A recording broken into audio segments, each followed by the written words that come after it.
to Facebook and leave those comments underneath our live video there. So I know as we give people a chance to start submitting some of those, I figured, we are finally getting to where training camp feels kind of close, that there's some hope and possibility there, that it was so sad to have to miss things like OTAs and minicamp, where we start to kind of get a feel for some of those position battles and maybe guys that could be vying for starting spots or vying for roster spots. So I wanted to hear, once we get a chance to see these guys out on the field, what are the position battles that you're going to be watching and really excited to see how they play out? Yeah, we really wish we could have seen all that. We'd have a better feel for it. Now it's basically just looking on paper, as we've been doing all off season. But we'll be awfully glad when football does come back. Absence makes the heart grow fonder. So we'll just enjoy that. And we'll enjoy the position battles even more. And to answer the question, I think it's pretty obvious to me that the part of the position on the depth chart that has the most obvious and probably most intense competition is safety. And it's for a good reason, because there's a lot of potentially really good answers there. And while Todd Bowles will have some packages where he puts more than two safeties on the field, especially if somebody like Antoine Winfield proves to be capable of a really versatile role like a Tyrann Mathieu. And, Jason Light compared Antoine to that, but he wanted to make sure, you can't take a guy that hasn't played in the NFL yet and say he's the same as a star, but he just meant that type of player. They hoped he could be that type of player. And so there could be some packages with extra safeties on the field, but still we're basically talking about two positions. And there's 5 guys, I think, that could legitimately considered starting options. And that's obviously Jordan Whitehead, who's had the most starts for safeties the last 2 years. And then you drafted Mike Edwards in the 3rd round last year. And, he maybe came along a little slowly last year, but, he could make a big jump at his 2nd level. And you just drafted Antoine Winfield in the 2nd round, and you prioritized that over a running back or receiver. Waited a little longer to draft to get those positions because the team really wanted Antoine Winfield. And then you've got Justin Evans, who hopefully was going to come back. That's a guy that we really would know a lot more about if we'd had off-season workouts. But before he got hurt in his rookie season, he looked like one of those playmaking safeties that's both good against both the run and the pass that the Bucs have been trying to develop. And then even Dakota Dixon, who obviously hasn't played it down in the NFL yet, but the coaches were really high on him last year before he hurt his shoulder in training camp.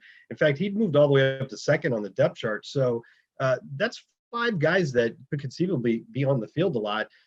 It's going to be tough to sort through that, but obviously that's a good problem to have. There's some other positions, but that's the one that really jumps out to me. Okay. Yeah, I know one that a lot of people have been talking about is running back. So take us through some of the guys that we have in that room. And you mentioned the idea that they had passed on potentially taking a running back to get Antoine Winfield Jr. So does that, to you, say that they're really confident with who they already had in that room? Well, I think what it means is they had the running backs.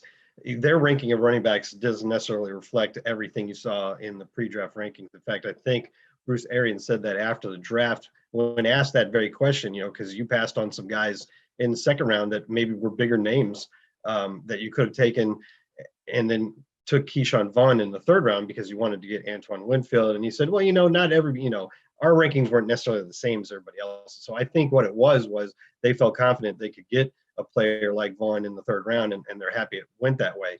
And I don't know if there's a whole lot of competition for roster spots necessarily at running back. There's not an overflowing amount of them. It's really a competition for how the roles are going to be defined. How much will Keyshawn Vaughn, as example, split carries with Ronald Jones? Ronald Jones and Peyton Barber split the carries relatively evenly last year, especially in the first half of the season. Will it be the same thing, just like Keyshawn Vaughn in for Peyton Barber? Will Keyshawn Vaughn become your primary pass catching back? And if so, that could get him a bigger share of the snaps.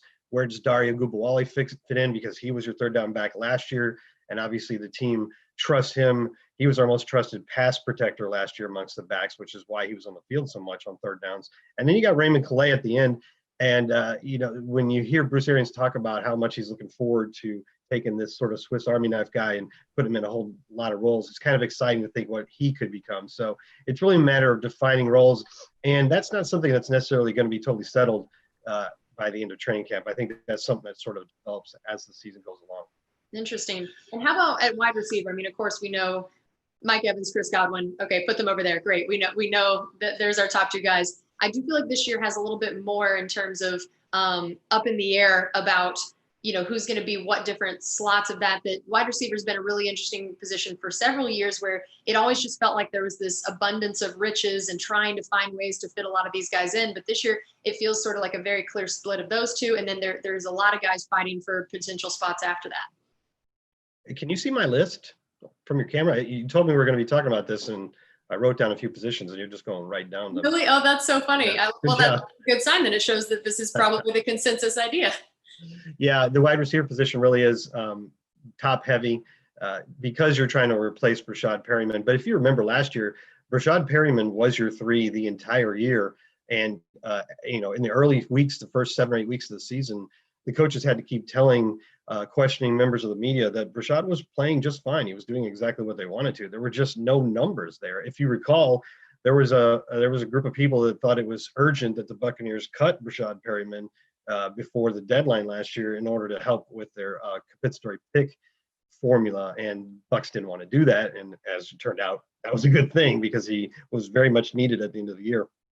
But your third receiver last year was a guy playing really well, and he still wasn't getting hardly any stats, which is just because you got Mike Evans and Chris Godwin. And then you had, and even more so now, you have all these tight ends that can catch passes. So there's only so many footballs to go around, and the third receiver wasn't getting a lot of targets. So it is a big battle there, but I don't think it's a huge problem that there's not really necessarily an established number 3 yet. There are some good options. Obviously, Tyler Johnson was drafted in the 5th round, and he's a guy that just has a knack for getting open. He might be considered the favorite, but you also have Scotty Miller and Justin Watson and a number of other young players. And I don't want to forget about Scotty Miller, because I do believe he's got a real chance to play a lot next year. Just that speed really does change things. And while he played on the majority of his snaps on the outside last year, I can still see him having a role in the slot, because I remember during the draft process after we picked him, watching his highlight films from Bowling Green, and he did a lot of great things out of the slot with the ball in his hands. So Scotty Miller is really one to watch. But yeah, that's a very good competition right there. And then you brought up, just how many balls there are to go around, and the tight end position. And I know that's one that's obviously gotten a lot of attention this offseason for good reason. So, looking at, you have, of course, Gronk and Cam and OJ, and then you also have guys like Tanner Hudson and Anthony Auclair. How do you think that room shakes out, and what are the different roles that the different guys could take?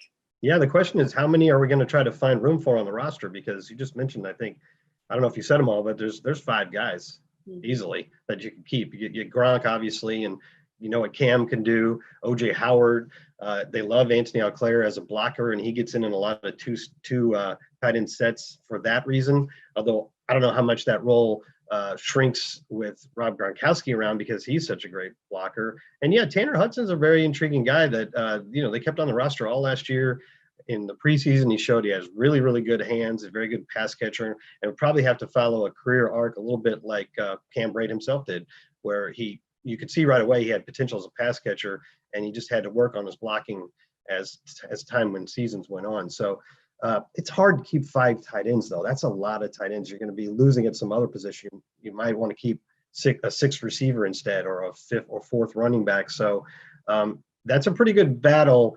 That being said, your top 3 are kind of obvious there with Gronkowski and Brate and Howard. So that's a really, I don't know if there's a lot of teams that can match that talent at the tight end position. So however it shakes out, it's going to be a really good group. Yeah, and of course, a lot of times we forget how much special teams can play a part in some of those roster decisions, that it's not just saying, oh, we want X number of tight ends on the roster, that, yeah, if you keep another tight end and maybe those guys aren't as much of your special teamers as a linebacker or someone else might be, that could end up being a factor, less about their tight end play and more about who you need on the special teams front. We'll close with this last position group. I want to hear outside linebacker. I wanted to hear for you. Of course, we know about, JPP, and we know about Shaq, but what that rotation could look like. You don't have Carl Nassib this year. Are you hoping that Anthony Nelson could play a bigger role? What does that position look like to you? Yeah, it's pretty much exactly like the receiver position, in which you have 2 starters that you're absolutely thrilled with. You have the NFL sack king and reigning king and Shaq Barrett, and you have Jason Pierre-Paul, who both either resigned or received the franchise tag back in March, and that was a priority for the Buccaneers to keep that front intact, and that meant keeping those 2 and Ndamukong Suh in the middle. And I mean, it's hard to ask for much more. There wasn't any other duo in the NFL of outside linebackers or edge rushers that produced 28 sacks between them. And you saw how JPP finished the season on a rush. Probably he was still at rounding into his top form at that point after missing most of the first half of the season. You can't ask for a much better starting point than those two, but there's virtually nothing behind those two that's proven. And Anthony Nelson would have been the first one I would have said. You already brought that up. And I remember how happy they were to get him in the 4th round in 2019. They thought it was a steal. So I'm hoping that Anthony Nelson can basically round into the Carl Nassib role and take that number of snaps, because you absolutely have to have at least 3 guys rotating in and out. I know Jason Pierre-Paul never really likes to come off the field, but he has to get some rest sometime, especially if it's a long drive. So Anthony Nelson is probably the first guy there. Also realize that there are 3 or 4 spots left on the roster right now. Usually you run at a full 90 all throughout the offseason because of practices, but that wasn't really necessary this year. So Jason Light and Bruce Arians purposely left a few spots open. And they said if they bring anybody in there, it would probably be veterans who know what they're doing, that can mix in quickly. And Bruce Arians specifically said the positions of inside linebacker and outside linebacker as spots that could be added to. And it would probably need to be somebody who could contribute on special teams. But you could have somebody come in and fit in the mix there and maybe make that picture look a little bit different. Yeah, that's a great point, man. So many different position battles to watch. Can't wait to actually see the guys back on the field again. Thanks to all of you for joining us on this edition of Buccaneers Insider Live presented by Miller Lite, and we'll see you next week.